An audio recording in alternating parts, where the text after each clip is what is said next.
இன்னைக்கு நம்ம ரெண்டு விதமான ஃபில்லிங்கை வச்சு கொழுக்கட்டை பண்ண போறோம். ஸோ ஓட்டை இல்லாத இட்லி பாத்திரம். ஏய் சூப்பர்.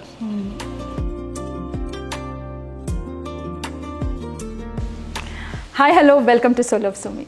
இன்னைக்கு நம்ம சொல் ஆஃப் சுமி சேனல் என்ன பார்க்க போறோம்னா விநாயகர் சதுர்த்தி ஸ்பெஷல். விநாயகர் சதுர்த்தி ஸ்பெஷல்னாலே கொழுக்கட்டை தான், வேற எதுவுமே இல்லை. ஆனா அந்த கொழுக்கட்டையை நிறைய பேருக்கு நிறைய பிரச்சனைங்க கொடுக்குது. சாஃப்டா வரதில்ல, ஒரு சமயம் ரொம்ப ஹார்ட் ஆயிடுது, ரொம்ப குண்டு குண்டா இருக்கு, ரொம்ப திக்கா இருக்கு. அதுக்கு எல்லாத்துக்குமே மாவு பதம் தான் இம்பார்ட்டன்ட். ஸோ இன்னைக்கு அந்த கொழுக்கட்டை சாஃப்டா ஸ்வீட்டா எப்படி வருதுன்னு நமக்கு செஞ்சு காமிக்கிறதுக்காக ஹேமா வந்திருக்காங்க. எல்லாருக்கும் விநாயகர் சதுர்த்தி நல்வாழ்த்துக்கள். இன்னைக்கு இந்த கொழுக்கட்டை உங்களுக்கெல்லாம் சின்ன சின்ன டிப்ஸ் தான். பெரிய விஷயங்கள் சின்ன இதுல தான் கரெக்டா முடியும்னு சொல்லுவாங்க. அந்த மாதிரி இந்த சின்ன டிப்ஸ் எல்லாருமே வீட்டுல கொழுக்கட்டை பண்ணுவோம். சின்ன சின்ன திங்ஸ் சேஞ்ச் பண்றப்போ அதோட டேஸ்ட் டெக்ஸ்டர் எல்லாமே மாறும். And I am very happy to be a part of soul of Sumi show. So Hema தான் நமக்கு இன்னைக்கு பண்ணி காமிக்க போறாங்க. அந்த சாஃப்டா எப்படி வருதுங்கிற சின்ன சின்ன டிப்ஸ்ல இருந்து பார்க்க போறோம். ஸோ வாங்க வீடியோல போலாம். இது அரிசி மாவு. இதுதான் பேசிக் இன்கிரிடியன்ட். எண்ணெய் நிறைய தேவைப்படும், நெய் ஒரு ஸ்பூன் தான் வேணும், உப்பு ரொம்ப மினிமலா தான் தேவைப்படும். எந்த கப்ல நம்ம அந்த ரைஸ் ஃப்ளோர் எடுக்கிறோமோ அதே கப்ல 1 கப் அரிசி மாவுக்கு 1.25 தண்ணி. இதுதான் main ingredient. Pinch of salt இல்ல மைட் பி 2 பிஞ்சஸ் போதும். ஃப்ளேவருக்காக தான். நெய் ஒரு 2 ஸ்பூன் போட்டுக்கலாம். ஸோ நெய் தண்ணியை ஊற்றிட்டீங்க. ஃபர்ஸ்ட் நல்லா மிக்ஸ் பண்ணிக்கணும். மிக்ஸ் பண்ணிகிட்டே இருக்கணும். இந்த மாதிரி மிக்ஸ் பண்ணி ஒரு 5 மினிட்ஸ் நீங்கள் அப்படியே அதில் வச்சிருங்க. இப்போ மெயின் இன்கிரிடியன்ட் ஆயில், அதுவும் நல்லெண்ணெய் தான் மெயினாக யூஸ் பண்ணணும். அப்போ அந்த டேஸ்ட் நல்லா இருக்கும். இந்த நெய் இப்படி இருக்குன்னு நீங்கள் யோசிக்க வேண்டாம். குக் பண்ணுறப்ப அந்த நெய் நல்லா கரைஞ்சு இதாகிடும். நம்ம ஒரு 5 மினிட்ஸ் ஊறணும். இன்னைக்கு நம்ம 2 விதமான கொழுக்கட்டை பார்க்க போகிறோம். தேங்காய் போடணும், இன்னொன்று எள்ளு போடணும். தேங்காயில் பண்ணுற ஃபில்லிங். அதுக்கு இதில் 1 கப் ரேஷியோ நீங்கள் தேங்காய் எடுத்தீங்கன்னா அதில் half the குவான்டிட்டி தான் சுகர் எடுக்கணும். அதில் ஏலக்காய் பவுடர். இது தேங்காய். இதுக்கு கேஸ் இப்போ ஆன் பண்ணாதீங்க. 1 கப் தேங்காய்க்கு அரை கப் சுகர், ஏலக்காய் தூள் எல்லாமே போட்டுட்டு இதை நல்லா மிக்ஸ் பண்ணிக்கோங்க. மிக்ஸ் பண்ணி ஒரு 2 மினிட்ஸ் கழிச்சு கேஸ் ஆன் பண்ணீங்க அப்படின்னா ஒரே ஒரு ஸ்மால் ட்ராப் போதும். இது சும்மா அந்த சுகர் மெல்ட் ஆகிறதுக்காக ஊற்றி மிக்ஸ் பண்ணிட்டு இதுக்கப்புறம் நீங்கள் கேஸ் ஆன் பண்ணிக்கலாம். இப்போ இது கொஞ்சம் ஒரு 5 மினிட்ஸ் ஆகும்.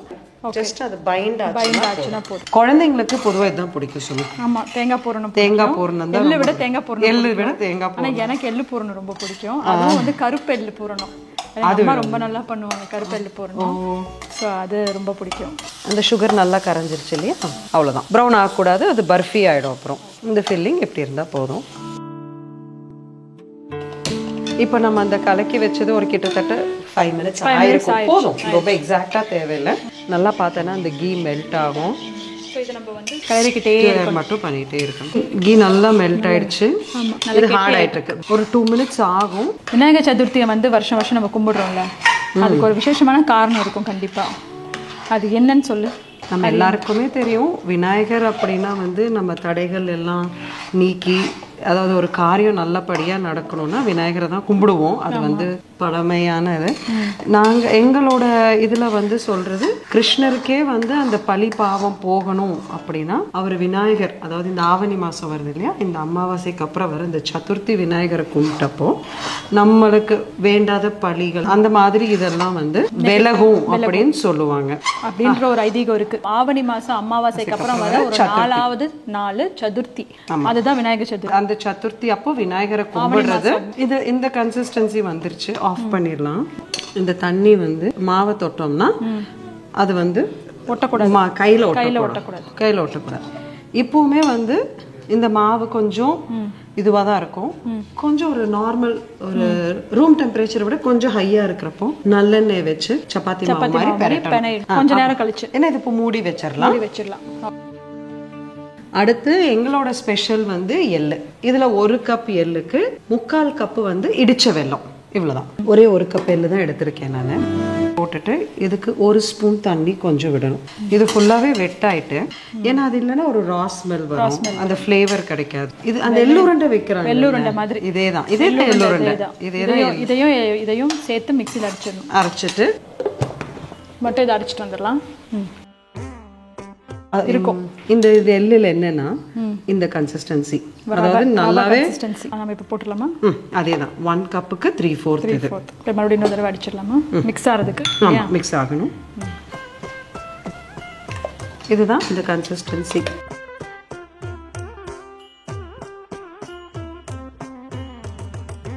இது ஒரு ஸ்டீமர் ரெடி பண்ணியிருக்கோம். நான் வந்து ஓட்டை இல்லாத இட்லி பாத்திரத்துல தான் வைப்பேன். ஏன்னா ஸ்டீம் ரொம்ப அடிச்சா ஒட்டிக்கும் ப்ளஸ் உடையுது அந்த மாதிரி ப்ராப்ளம் எல்லாம் இருக்கிறனால. பட் அதுலயுமே வந்து இந்த பாத்திரத்துலயும் நம்ம எண்ணெய் தேய்ச்சிருக்கணும். இல்ல அகலமான தட்டு கூட, ஆனா நம்ம அந்த கீழ இருந்து கொஞ்சம் ஹைட்டா வைக்கணும். அப்ப திருப்பி தண்ணி படாது. முதல்ல எல்லாம் வந்து கையிலேயே பிடிப்பாங்க. இப்போ இதெல்லாம் வந்து இந்த மாதிரி ஒரு 3 பீசஸா இருக்கு. இது எல்லா எக்ஸிபிஷன்ஸ்லயும் கிடைக்கும். இது வந்து ஒரு இடத்துல நான் வாங்கினேன். அவங்க இந்த மாதிரி இந்த டிஃப்ரெண்ட் திங்ஸ் எல்லாம் வைப்பாங்க. இது ரொம்ப கன்வீனியன்ட்டா இருக்கு. இந்த சைஸ் நல்லா இந்த மாதிரி பண்ணிட்டேன். இது இல்லாதவங்க இந்த பூரி ப்ரெஸ்ல பண்ணிக்கலாம்.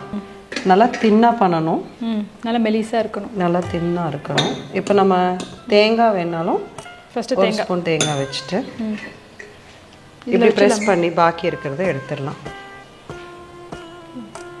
இப்படி வந்துடும். 2 ஸ்டஃபிங்ல எது வேணாலும் நம்ம வைக்கிறேன். உன்னோட ஃபேவரட். அவ்வளோதான், அது பிடிக்கும். அவ்வளோதான். எக்ஸ்ட்ராஸ் ரிமூவ் பண்ணிட்டோம்னா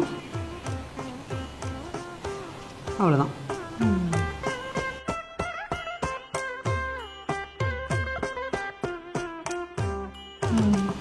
ஏய் சூப்பர். அவ்வளோதான்.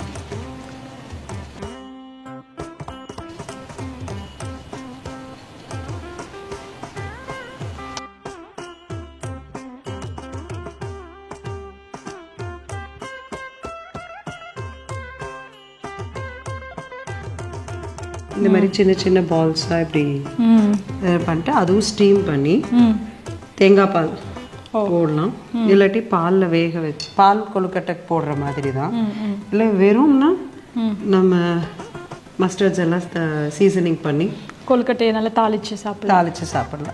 இது இந்த குட்டி குட்டி குழந்தைங்களுக்கு வந்து இது கொஞ்சம் இன்ட்ரெஸ்டிங்காக இருக்கும்.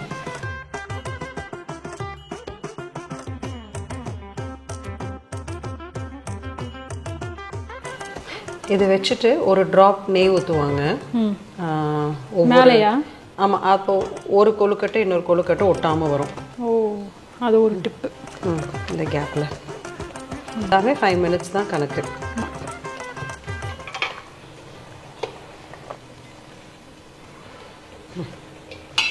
ஹையில் வைக்கணும்.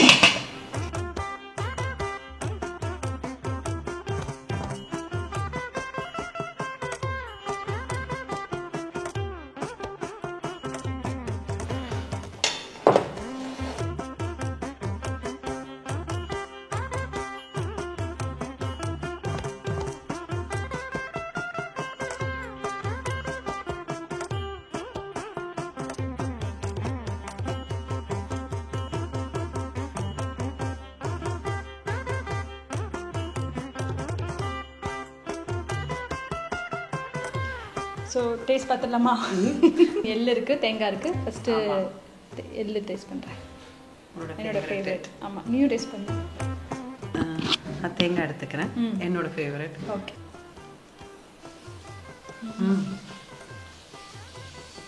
நல்லா சாஃப்டாக இருக்குது. ரொம்ப பிடிக்கும் எனக்கு இந்த கொழுக்கட்டை. அதுவும் விநாயகர் சதுர்த்தி வரப்போ எப்போ அம்மா கொழுக்கட்டை பண்ணுவாங்க, எப்போ சாப்பிடலான்னு காத்துட்டு சின்ன வயசில். கண்டிப்பாக. இது தேங்காய். நீ இப்போ நம்ம மாற்றி ட்ரை பண்ணலாம். நல்லா சாஃப்டாக இருக்குல்ல, பிக்கிறப்பவே நல்லா சாஃப்ட் தெரியும். மெயினாக அந்த கன்சிஸ்டன்சி அழகாக மெலிசா. நிறைய பேர் வீட்டில் இது வரதில்லை. ரொம்ப குண்டு குண்டாக உருண்டை இவ்வளோ பெருசாக போடுறாங்க. அழகாக இந்த மாதிரி மெலிசா. இந்த மாதிரி இந்த தடவை விநாயகர் சதுர்த்திக்கு நீங்கள் கண்டிப்பாக ட்ரை பண்ணுங்கள். ட்ரை பண்ணி பார்த்துட்டு எப்படி இருந்துச்சுன்னு மறக்காமல் கமெண்ட் பாக்ஸில் சொல்லுங்கள். ஹேமா ரொம்ப சந்தோஷப்படுவாங்க, நானும் ரொம்ப சந்தோஷப்படுவேன். Thank you so much Hema. Thank you Sumi. Thanks for the opportunity. எல்லாருக்கும் விநாயகர் சதுர்த்தி வாழ்த்துக்கள். எல்லாருக்கும் விநாயகர் சதுர்த்தி நல்வாழ்த்துக்கள். பாய்.